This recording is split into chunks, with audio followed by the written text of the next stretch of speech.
Okay, Professor Lewis here, and we're going to be talking about what you're going to do in this lab. There's a lot of steps that you're going to have to do. So the first thing is you're probably going to get 7 to 8 samples of brass handed to you. And they're going to be in the process condition of what we received them as. So we're going to do what we call an anneal, and we're going to anneal these samples so that we've turned the crystalline structure to their natural state, if you want to think of it like that. And then what we're going to do is we're going to go over to the Shimatsus and we're going to compress these at a set load per this lab sheet. We're going to be recording the diameter, the length, and the hardnesses at each interval. Now, what we're going to do next is we're going to take and cut some of these samples, okay? You're going to take one that's annealed and one that's been maximally compressed, that's cold work. And when you do that, you need to make sure you pay attention when you cut your samples out as to how you loaded it, because that's going to tell us we maybe loaded it in this direction and we expect things to be compressed in this direction. And so we're going to go to the saw, metallurgical saw, cut that. Then we're going to take the 2 samples and we're going to mount them in little pucks. We're going to polish and etch them using some of the machines behind me. We're going to put acids on them and then go over and use the microscopes, and we're going to complete the lab with measuring the grain sizes of these samples that we talked about in lecture. So I hope this helps, and let's go start the lab. Okay, we are now at the furnace, and I'm going to be doing an anneal on some brass pieces here. And what you want to do is put your parts inside the tray on this little ceramic piece, and we're going to pick them up and load them into the furnace. Now when we get into this furnace, we need to talk about safety. You have to have a fireproof retardant lab coat on. I have one on. You can tell it's a nice blue color. The other thing of safety gear you're going to have are the thick gloves that look like this. Don't get welding gloves or anything out. You need this glove. This is a high temp glove for over 2,000 degrees because that's going to be very hot. Now I'm only going to go to 700 degrees Celsius. I have it turned on and it's set at the temperature. So I'm going to verify my temperature is there. And I'm going to come in here, put my glove on, and I'm now tooled up and ready to go. Now, we're going to use these tongs, and you want to be careful with these because these are going to get hot as well. And so when we get done, we want to lay them onto the refractory material right here and not the counter. So I'm going to open it up, and I'm going to reach my part. I'm going to get it and stack it in there. Now, don't touch the side coils inside of the furnace with the tongs. You're going to put your parts in there. You might want to put them in the middle portion of the furnace, and you're going to slowly close this door securely, and you're going to start the time on your part as to how long it needs to be in there. For me, it's going to be about 10 to 15 minutes. The other thing I have here is this nice little tool to tell the temperature, and I want to talk about safety. What you can do is it should be set on Fahrenheit. That's Fahrenheit, so 700 degrees is going to be around 1200 degrees Fahrenheit. I can shoot in there and see my part getting hot. If I ever have a part down here on the quench table and it looks, and I'm going to let it sit there, I'm going to shoot the part and see if it's hot before I touch it again. Don't ever reach down and touch a part. Your tendency is to cringe and tighten up on the part when you do it. Use this tool to discover if it's hot or not. We also have a tank of water right here, and what we can do is take some of that water and splash it on the part and see if it sizzles. If it doesn't and the water stays on top of the part and doesn't boil away, then the part's probably cool. So don't use your hand as a temperature probe.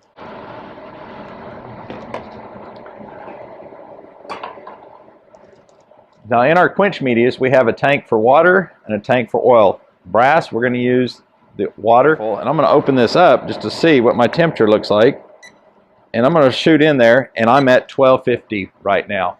So I know I'm at 700 degrees Celsius. You may have to do some conversions. You guys have phones? Ask Siri, she'll help you out. What I'm going to do is take my samples out and put them in water. Now there's a little rack down in the bottom of that looks like this. That's going to keep the samples from touching the bottom of the pan and not cooling evenly all the way around. So I'm going to open this up, and I'm going to grab one part out at a time, and I'm going to drop it in the water and just let it go. And I can sit there and watch it cool. So I just quenched my samples in water, and hopefully they're cool now. So maybe I can go in there and get them out. Now at this point, I'm going to roll my sleeve up so I don't get the sleeves wet, and I'm going fishing. Now if they've been in the water for a little bit, they're going to be cool. And I'm going to set them out up here. And again, people might come by and see my part sitting on there and not know if they're hot or cold. Again, what can they do? They can come in here. Now, I wouldn't trust the temperature probe here all the way, but it says it's at 70 degrees.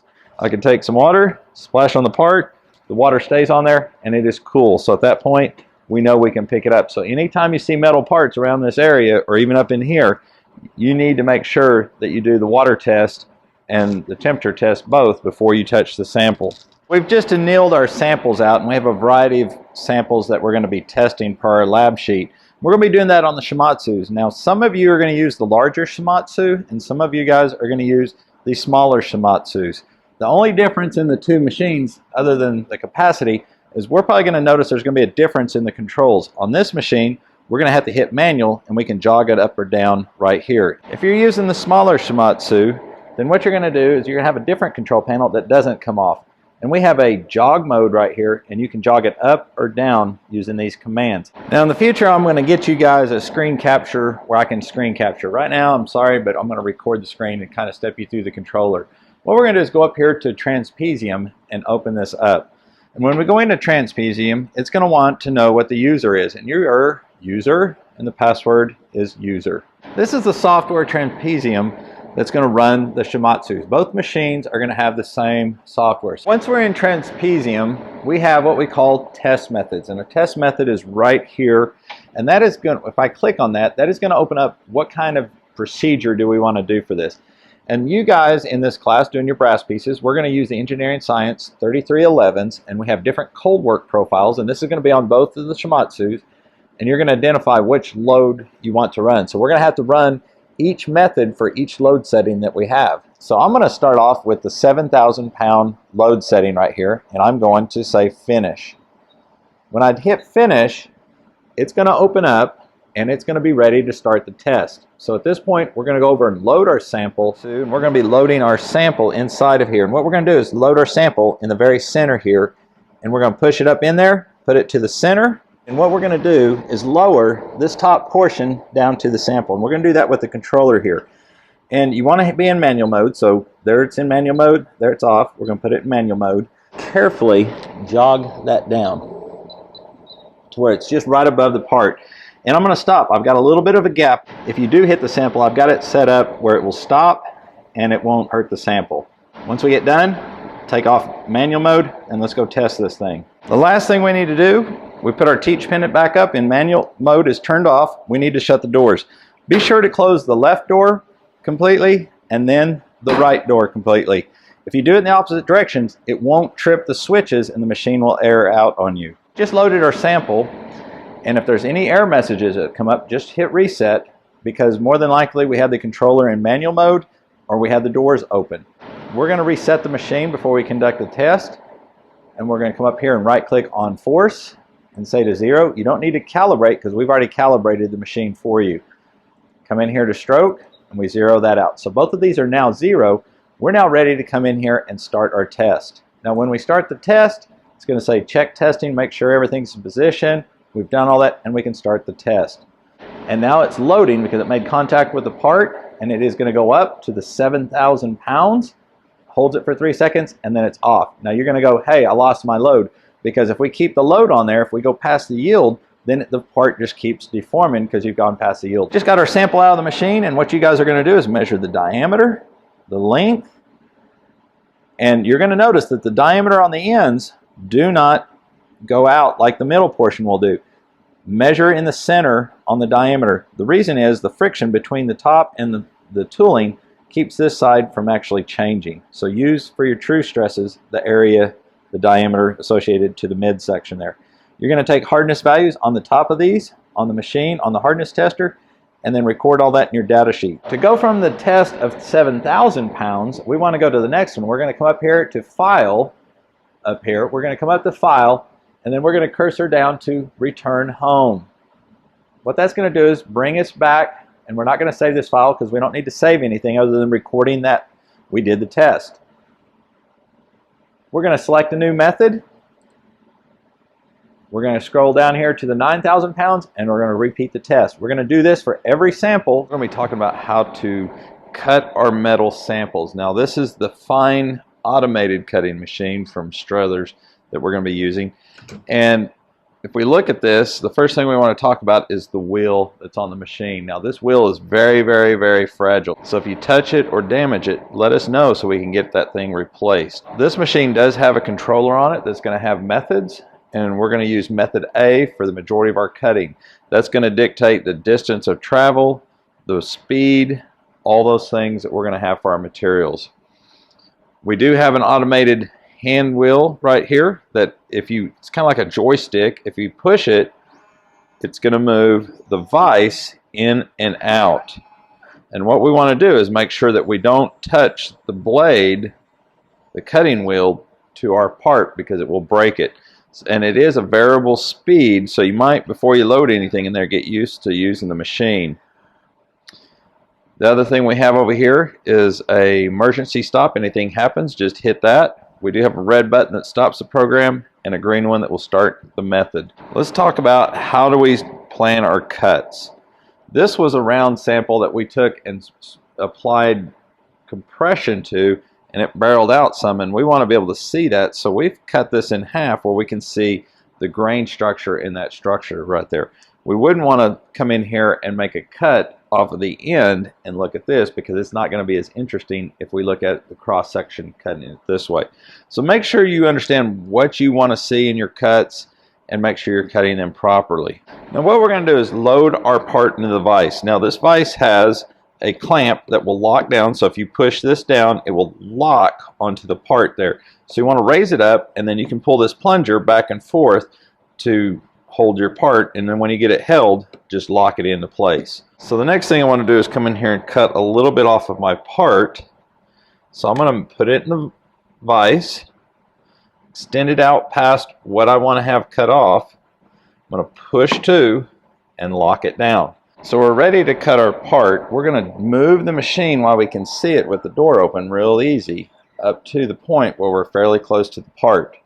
We're going to shut the lid. We're in method A.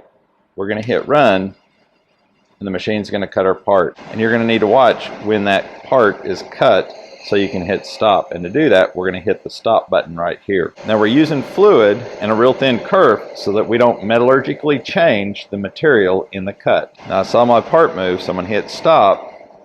When I do, you just need to wait.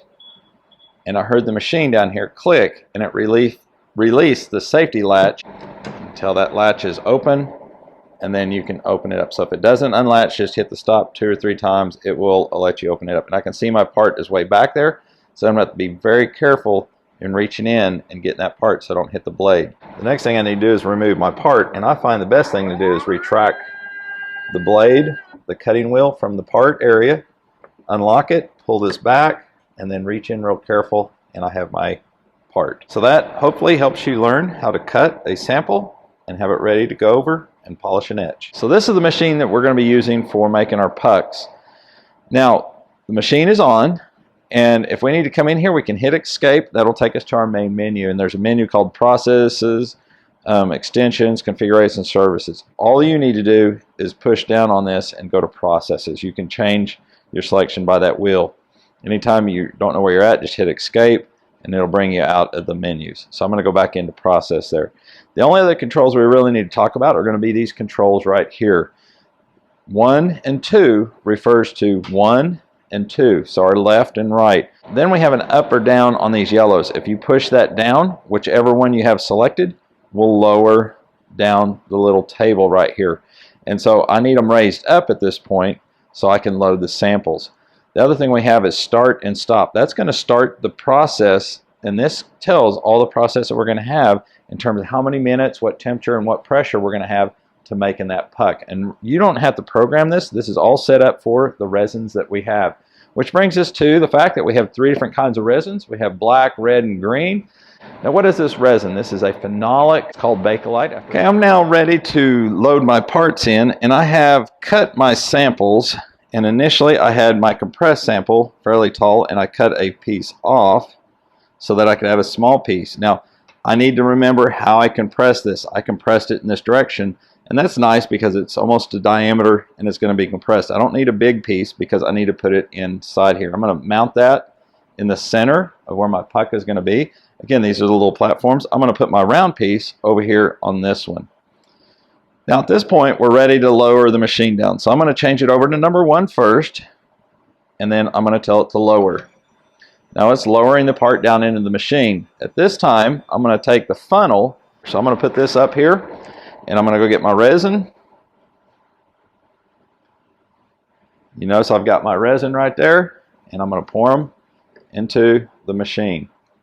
So this is going to be kind of green, representing that it's new and fresh. And all I've got to do is hit the start button there. What we're going to do is open up the top by unscrewing this, and it pops. And it's not going to lift off, so what we're going to do is go over and hit the selector to activate which side we're on, and then hit the up arrow, and it's going to bring the part up so we can get it out. And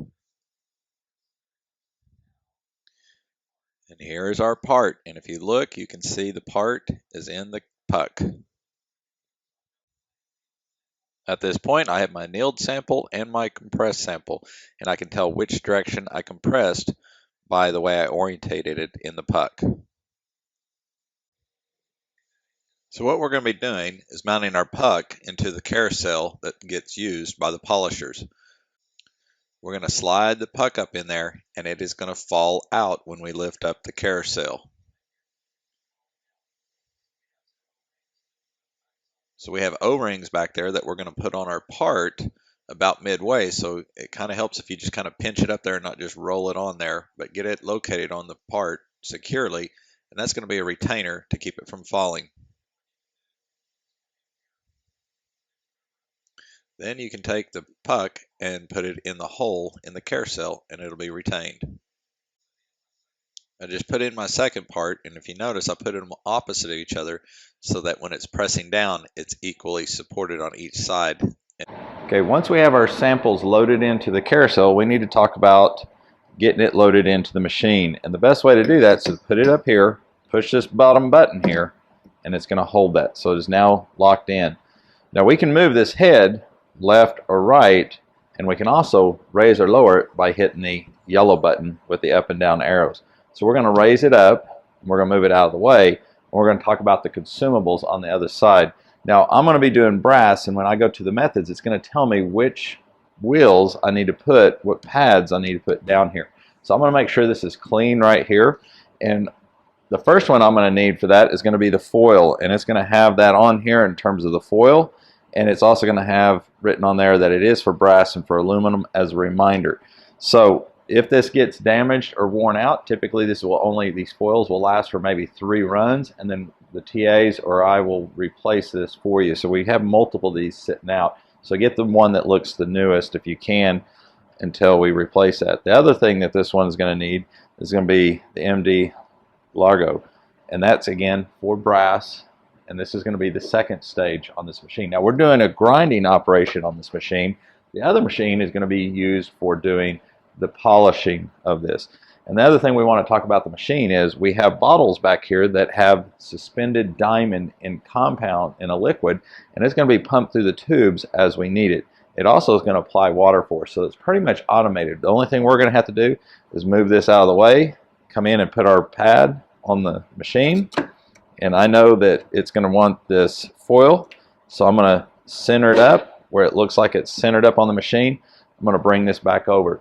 So let's talk about how we use the controller. I'm going to go ahead and lower this down here so maybe we can see it on the video a little bit. And on the controller, you're going to hit return, return. That's going to take you to the main menu.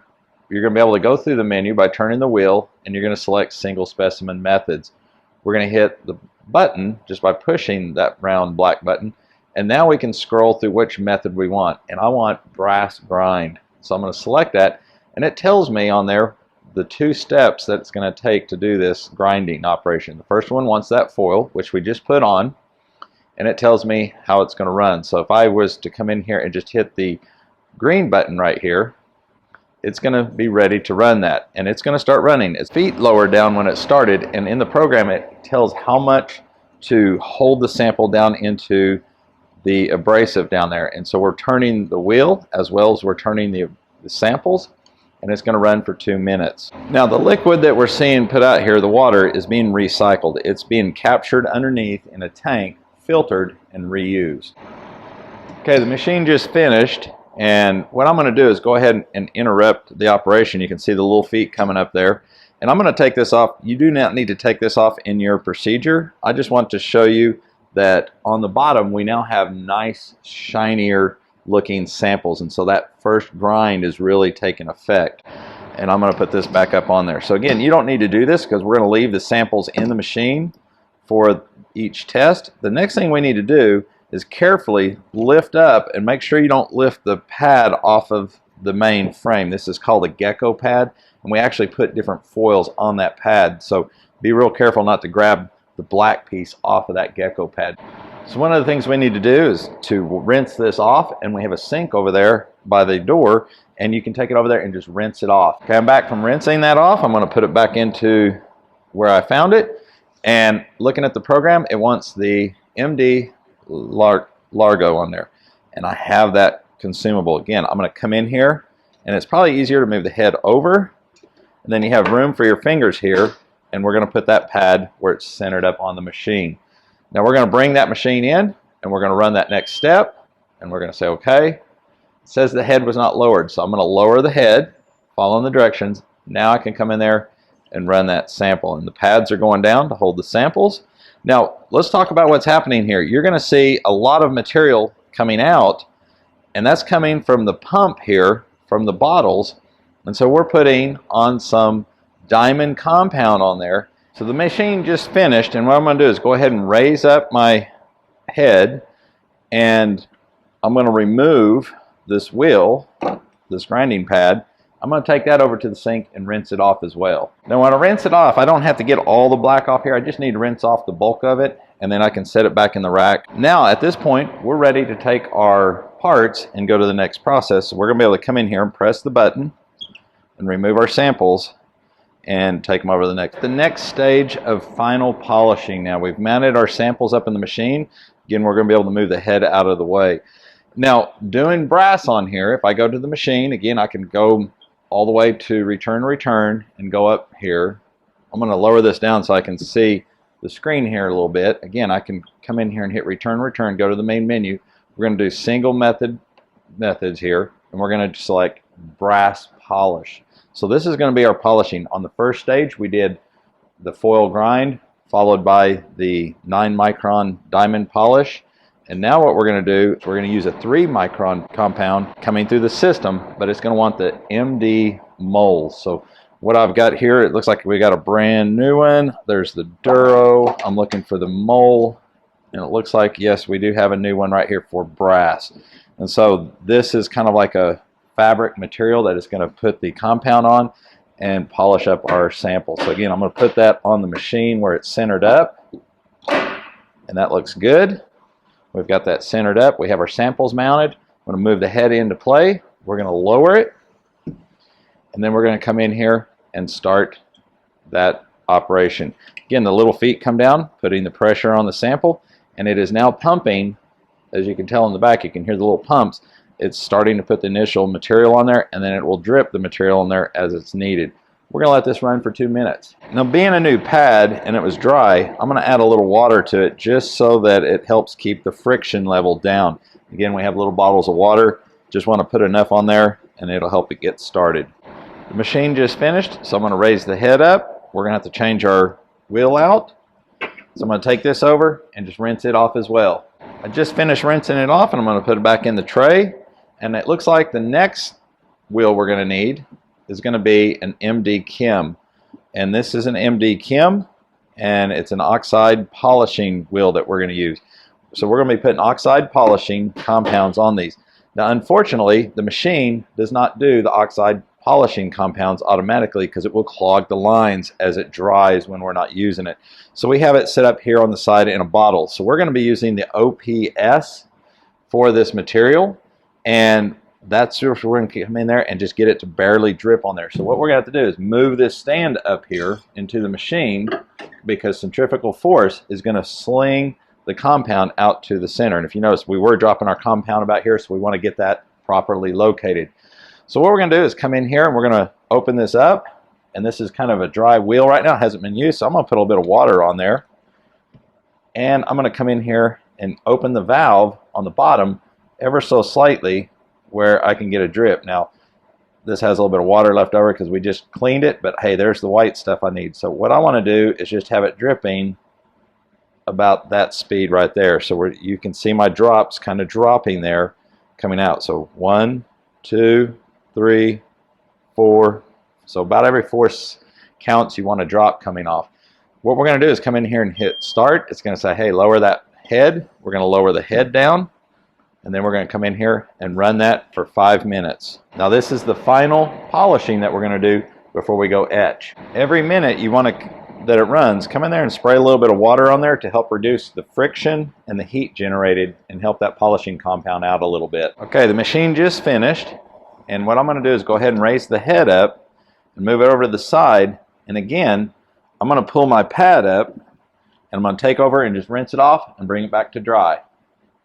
Now I'm ready to take my parts, and if we notice, the parts are really looking nice and shiny like mirrors, and we have a lot of swarf or residual stuff on this carousel. So that's going to take us to our next stage. Let's wash it. So we're at the washing machine. Yes, we have a washing machine for you guys. There's a black ring up above. Once you get the holes lined up, pull it down and it will click into place, holding your samples. And then what we're going to do is come in here and we're going to select which type of washing we want. I would like the full wash job on this one. So it's going to close, it's all automated, and it's going to come out clean and dry. As you can tell, the machine opened up when it's finished. And so we have to reach up here, push that black portion up there down, and it'll release your samples for you. So at this point, we have our samples, and I'm going to take them out here. And they are now polished up, and they look like mirrors. They're really, really shiny. And this is going to be ready for etching. Now take this and put it back over on the rough grinding machine next to it so the next group can use it. Also, take your O-rings off and return those. I would keep from touching the brass samples or whatever sample you're going to have, because you might introduce corrosion or artifacts into the imagery that you're going to take. So handle the puck on the outside. So we just finished polishing our samples, and now it's time to etch the samples. So what is etching going to do? Etching is going to let us see different grains in the sample. The acids will eat different regions or phases of the sample, revealing those grains. So the way we're going to have to do this is we're going to have to look back on the back wall, and it tells us which etchant is for which material. And so it says back there, copper and stainless steel weld inspection, we're going to use a ferritic chloride. Now this is a large bottle of that material, and it's going to be kept down below. What we've done is put small amounts of that in smaller bottles for us to use, and we want to practice safety in dealing with these acids. So we're dealing with the vent hood. Again, don't raise it all the way up. The alarm is going to go off. You need to have it down to a working height that it's still pulling air through here, and you can hear the alarm going off if you have it up too high. So I can see my samples. I can see what I'm going to do. I'm going to take a Q-tip right here, and I'm going to open up my sample, and so I see the other acids back there for different metals. I'm going to go ahead and open this up, and again, another safety item is gloves. We're touching all these acids doing this stuff. We have boxes of gloves over on the other side and all different sizes for you. It's not an option, it's required to wear gloves. I'm going to get my Q-tip wet, and the trick is to come in here and rub the sample, turning the Q-tip, and it is going to introduce new etchant to the part, and we're going to let it eat on that brass alloy that we had there. Now it's pretty shiny right now, and the way I can tell if it's etched in there or not is by the fact that it will start dulling out a little bit in luster and color. And so you can tell it's going to take some time. Now I can see it starting to work. I can see it becoming frosty, and what I'm going to do at this time is dispose of my tool there, and I'm going to reach back here with the methanol and rinse my part off, getting rid of that acid. Okay, methanol is going to feel cool, so you're going to feel that coolness in your hand through the glove, and my sample is not near as shiny. It's a little cloudier. I'm going to be able to find a region on here and take a microstructure analysis of that. So let's do the other sample here. And so let's talk about the microscope first, and then we'll go to the computer and how it works with the microscope. Now this is a typical microscope in the sense that you can look through the lenses here and see what's going on. Or we have a prism that divides off and it goes to a camera over here, and we can take that camera image and see it on the screen. So we should have a green light on the camera over here indicating that it's on. We have a rough focus here with a fine focus. These two knobs will move the table X and Y directions so we can scan across the material and see what's going on. Now, one of the things I want to point out in this is the microscope. The image that I'm going to see in here, in the lenses here, will be 90 degrees out of phase over here on the camera. So if I'm going to take a sample like this that has been compressed in a certain direction right here, then what I'm going to do is set it on the machine like this, and when I look at, so the compression force directions are this way, so when I see the image on the screen, it'll look like it's looking like that. So you may need to think about the orientation of how you put your sample on that surface up here, and this is where you're going to be putting your sample, and you're going to want to have the visible portion of the sample located right there. Okay, make sure you're not looking at the Bakelite, but the part that you're going to see. Let's look at this microscope from underneath. My recommendation is to have the lenses brought all the way down. Some of the lenses have multiple focal points, and if you start up high and focus it, and then you switch to the lenses that have that issue, you're going to see the lenses interfere and hit the base of the machine. So bring it down to the bottom, get to the 5 power or the 10 power, focus in at the very place where it gets in focus, and now you're probably at a point that you're going to be able to change the lenses all the way up to 100 power. Okay, let's talk about the computer side of the system now. When you guys come in here, you're going to see some folders at the top, and those folders relate to your class that you're in. And each semester we create folders for you, and inside that folder you can go in there and create subfolders for the different groups that you're going to be a part of, and you can capture your images to that folder. I recommend doing this and then copying that folder over to your flash drive. Leave them on the system right here, so if you lose your flash drive or the files become corrupt, you have these captured and you don't have to redo the experiment or lose your data. And we're going to open up NIS. Now again, we've got the green light on the microscope and it's on, and this is going to bring up the Elements program for Nikon. Okay, so we're now into the Nikon system, and to capture the image on our system, we're going to hit the little green play arrow up here, the live button. We're going to go live, and we're going to be able to see what the camera's seeing. And again, if we need to change the focus, we can fine tune and adjust our focus. We can move the image left or right in the system. One last thing I wanted to point out on the microscope is that we can change the intensity of what we're seeing on the screen. So if it's not showing up, you might change over here on the microscope the intensity of the bulb and the light that we're going to illuminate the surface. So this is looking like a pretty nice surface for this structure. Now again, I'm starting with the 5 power here and the 10 power. Those are great powers to focus on. And again, you want to start with the lenses all the way down, come up to those, and then focus them. And you have minor adjustments that you're going to have to be in there. Now this is a really broad showing the quartz crystals that we have going on here, and we're not getting a lot of detail, but a good overview feeling of that they're repetitive, consistent looking structures. And then we're going to increase our magnification here. Now one of the things I want to talk about is when we change the magnifications on the microscope, we need to come up here on the nose pieces and we need to manually change what is the lens that we're using to match the nose piece. So right now I'm at 10, and I would want to change that to 10.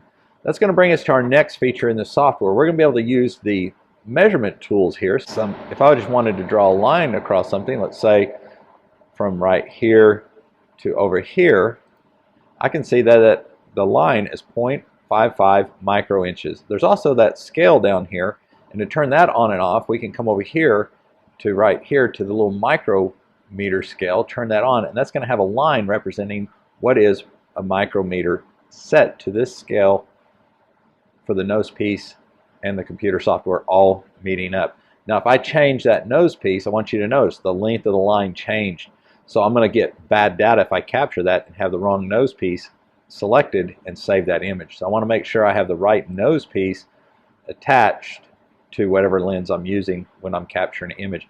Now in your lab you're going to be measuring grain length, so you're going to need to measure a line. That's going to be a great way. Plus you're going to want to have this on where you can see a line, and we can take these images into Microsoft Paint later on, and we can actually draw a line and kind of prorate that out for the line crossing the number of grains that we're going to have to do our grain count for the grain size standard that we're going to be following.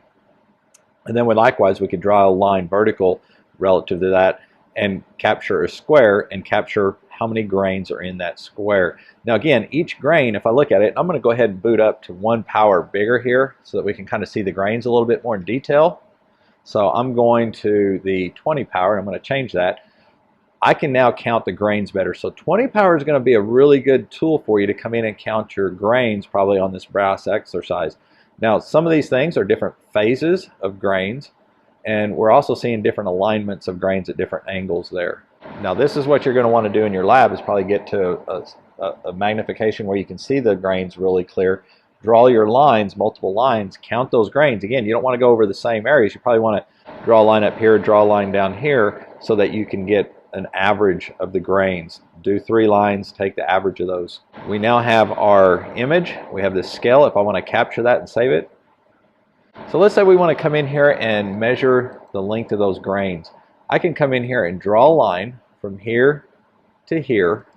So if I want to capture this image and save it, I can come up here and say save as, and it's going to save it as a JPEG format right here, and I can direct it to my course folder, have a subfolder in there, and save that. Now again, when I save that, I may want to save that image in terms of what the alloy is, the process condition, and maybe even did I do it on 20x power or 10x power or 100.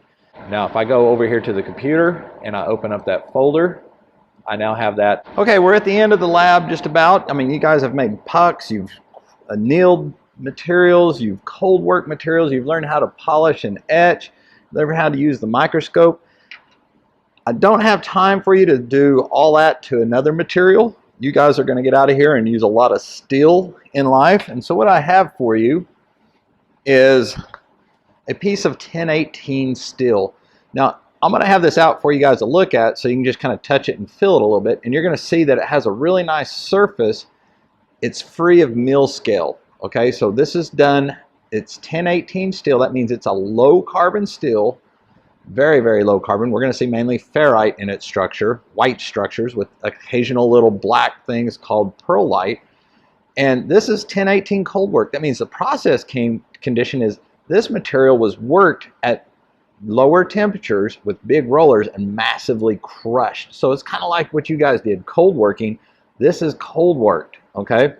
Now, I've taken and cut some samples for you guys, and I have different ones here for you. And basically, it has 2 samples in one. I've got one that's squarish. So the one that looks more like a square is the annealed sample of 1018. So that's going to be recrystallized, correct? The next one is kind of like a long rectangle, and I want you to think about that long rectangle that I squished it down in that direction. That's the direction it came out of the sample, that it was cold work. So again, when you put it on the microscope, you're not going to be able to put it straight where the column is coming this way. You're going to have to rotate it where it's squashed this way.